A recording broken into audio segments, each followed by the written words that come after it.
Remember when they told us that Saddam Hussein had weapons of mass destruction?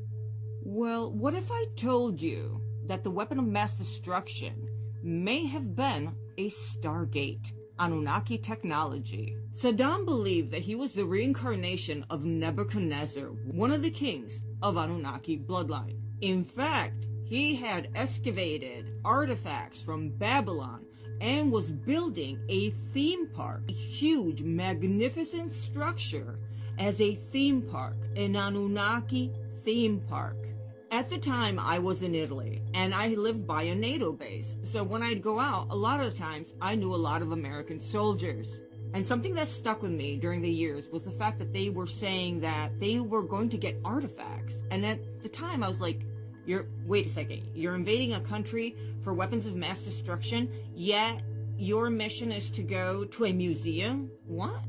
Years ago, I did a video on this, and I also attached it to the Ancient Alien episode on where they confirmed everything and they showed military footage.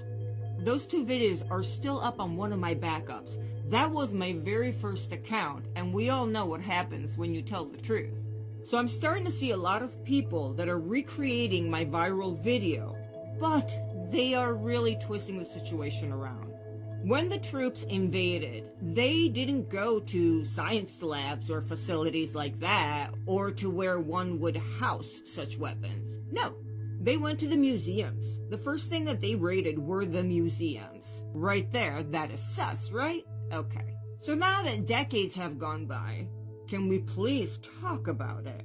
They never found these famous weapons of mass destruction, but allegedly, they did take the Anunnaki Stargate. Now, the Stargate wasn't active. In fact, you need to know how to function, how to make it work. Because a lot of people in my comments were like, well, if he had a Stargate, why didn't Saddam run away? Well, you cannot make it work. You're a human. You're not an Anunnaki. In the Anunnaki history, I found out that to make a Stargate work, you need to have an Ankh. This Ankh is your key with a specific inscription of your vibrational frequency, and it has to be tuned in to this special Stargate.